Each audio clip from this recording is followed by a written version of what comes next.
Guru, Iboya, Ibuche, everybody in Cyberland. It's your favorite Babalao. At least I hope so. I'm all doing Dileke, coming at you with another video.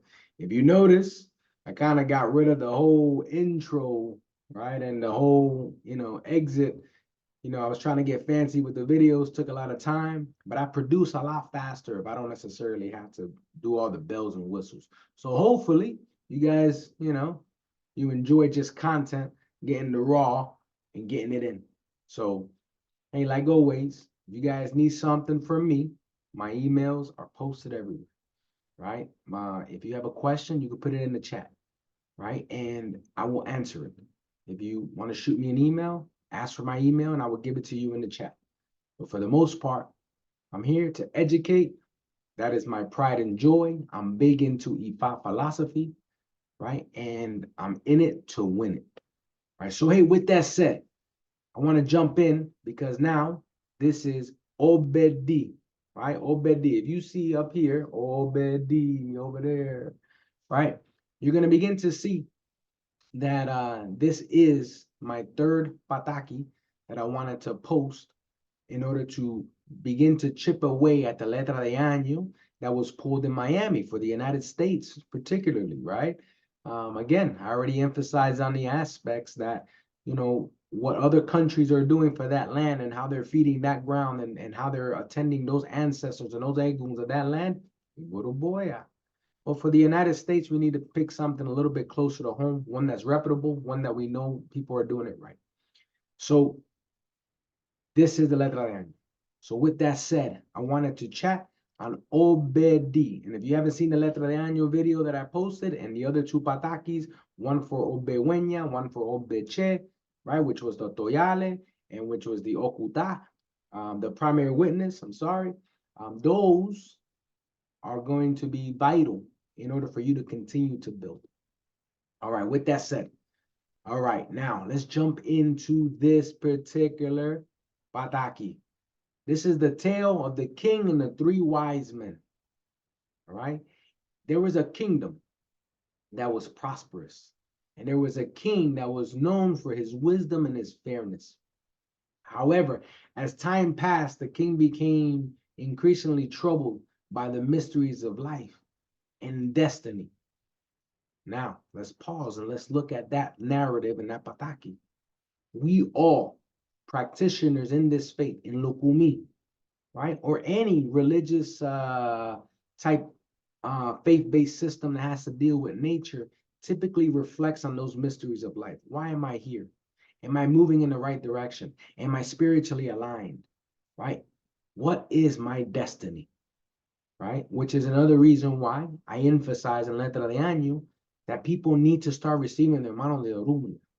I have to start doing more plantes this year, and typically I only do 2 a year, but typically I may have to jump on 3 or maybe even 4 this year. Why? Because IFA is mandating babalaos, you have to give mano de orula to these practitioners. Olorishas, santeros, santeras, push your godchildren to go receive mano de orula. Because the right thing is to go to the feet of the divinity of wisdom and destiny, so that we can understand their Odun, we can understand their guardian Orisha. No different in the king.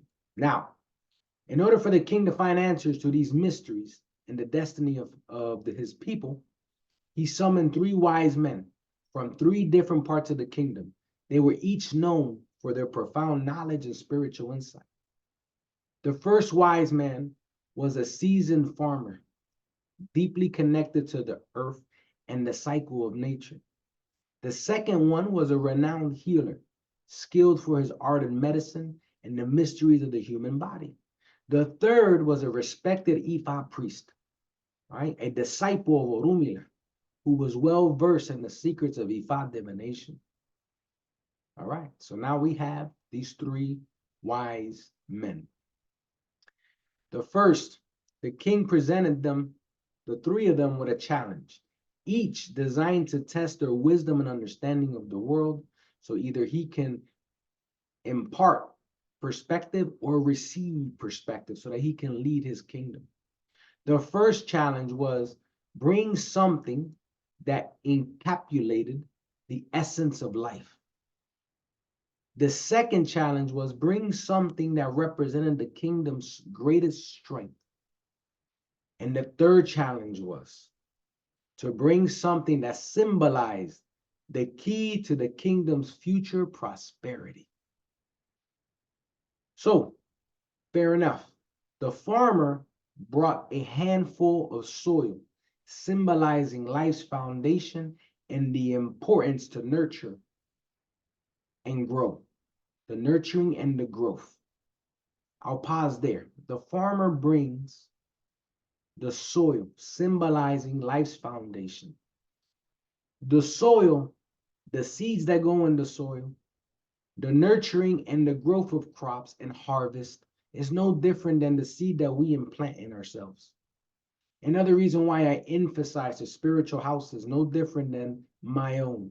I need to reevaluate how I am nurturing and how I am growing my spiritual house. I need to understand who am I bringing into the fold to ensure that those weeds that are killing the crops are removed. I also need to ensure expectations and discipline, and I need to do my part to ensure that I am teaching and I am moving my ile, right, through the spiritual growth. So then I challenge each and every spiritual house. Let's follow this advice of the farmer. Now, the healer, he brought a vial of water representing health, adaptability, and the flow of life. Let's look at that aspect. The healer brought a vial of water representing health and adaptability and the flow of life. The adaptability part is what I want to focus on. It is important, and many of us get lost, right? And many spiritual houses like to lead through fear. If you don't do this, this is going to happen. If you don't do this, this is going to happen. People receive consultations and divinations for the sake of understanding that flow of life. What I ask for all spiritual houses is don't lead by fear. Find the barriers that are in front of it. Let's eliminate it. Let's cultivate those relationships. But more importantly, let's look at what water is. Water is the essence of life. Water brings us health. So then on the flip side of that, this year, we understand nurturing and growth is important because of the first farmer. Now we talk about the healer. We understand that the water being the purity and the health, we got to take care of ourselves. Many times we seek the spiritual, we seek spiritual advice to be the end all be all. And that's not right. You need to take care of yourself. If you're not feeling well, don't be so prideful that you can't go see a doctor. Remember, the spirituality in you and your faith is going to complement the actions of your ori, the capacity in order for you to maneuver life. Okay. Now, the Ifa priest is the third wise man. He brings the opale, signifying wisdom and destiny, the interconnectedness of all things. Enough said there. You have to see Ifa. You got to figure out what your spiritual alignment is this year. You got to figure out where you're going and how you're going to get there. You need to trust a spiritual elder. Find yourself someone that you can trust and start moving out so that you can have a successful 2024. All right. Now, the king, super impressed.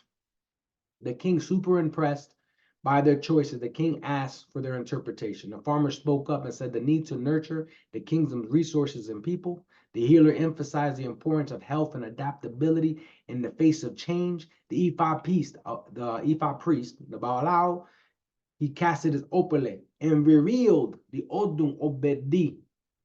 And he spoke on the importance of understanding destiny, making wise choices, and the interconnectedness of actions and consequences. The king realized that each element, the earth, the water, and the wisdom of Ifa, right, was crucial to the kingdom's prosperity. He learned that true wisdom laid in harmonizing physical, emotional, and spiritual aspects of life. That's the Pataki. That's the Pataki. And look at how many elements are in this Pataki that we can learn from. The Pataki of Obedi is teaching us the importance of diverse perspective. and the integration of different forms of knowledge. It underscores the significance of understanding the natural world, the human experiences, and the spiritual realm, which is why we have to focus on our alignment. We have to focus on our spiritualness. So that's something that's very important. It highlights the role of a leader, and that's where I want to get at. Leaders need to learn how to follow. Followers need to learn how to follow leaders, and we need to come together in unity in order to be successful, right? Because we have to seek wisdom and guidance, and leaders have to, within seeking that wisdom and guidance, we have to put our people forward, and we got to balance our equilibrium. We have to get to where we got to get to. But anyway, so with that said, Iburu boy Abuche Cyberland, your favorite Babalao, at least I hope so. Coming at you with another great video.